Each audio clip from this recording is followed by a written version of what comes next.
দেশি পণ্য পান করি, দেশের টাকা দেশেই রাখি। আর ফিলিস্তিনে তো কোকের ফ্যাক্টরি আছে। আরে বাঙালি ইমোশনাল হইতে পারে, বোকা দানা। সিন্ডিকেট আমরাও বানাইতে পারি। 7 দিন, মাত্র 7 দিনে সব কয়টা ঠিক হয়ে যাবে। ভাই কোক বাদে কিছু আছে?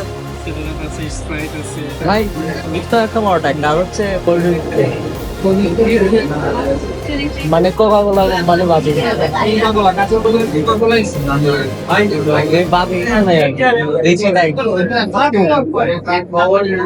তাহলে না এত বড় হোটেলে কোকের ফ্রিজ, তাই না? আমি খালি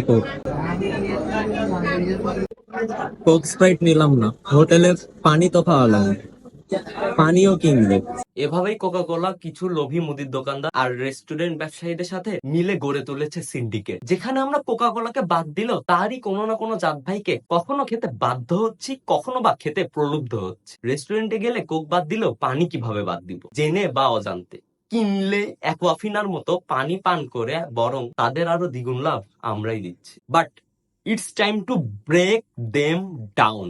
সিন্ডিকেট আমরাও বানাইতে পারি। চলুন আমরা সিন্ডিকেটে থাকা প্রত্যেকটা দোকানকে বয়কট করি। 7 দিন, মাত্র 7 দিনে সব কয়টা ঠিক হয়ে যাবে। আমার ফিলিস্তিনি ভাইদের রক্তের একটা ফোঁটাও যেন আমাদের জন্য না হয়। কোকা কোলা খুব ভালোভাবেই জানে বাঙালি ইমোশনাল, তাই বারবার আমাদের ইমোশন নিয়ে খেলার চেষ্টা করছে। কেন তাদের এই অ্যাডটাই দেখুন না।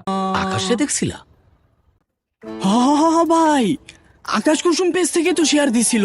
আর ফিলিস্তিনে তো কোকের ফ্যাক্টরি আছে। অ্যাডে কত সুন্দর কথার প্যাক। ফিলিস্তিনে নাকি তাদের ফ্যাক্টরি আছে, বাংলাদেশেও তো আছে। আরে ভাই, ফ্যাক্টরি থাকতেই পারে, ফ্যাক্টরি থাকলেই কি ওইটা আমাদের নাকি? ব্যবসা করে লাভে সব টাকা তো এই ইসরায়েলেই পাঠাও, যেই টাকা দিয়ে গোলা বারুদ কিনে ওরা আমাদের ভাইদের উপর বোমা ফেলে।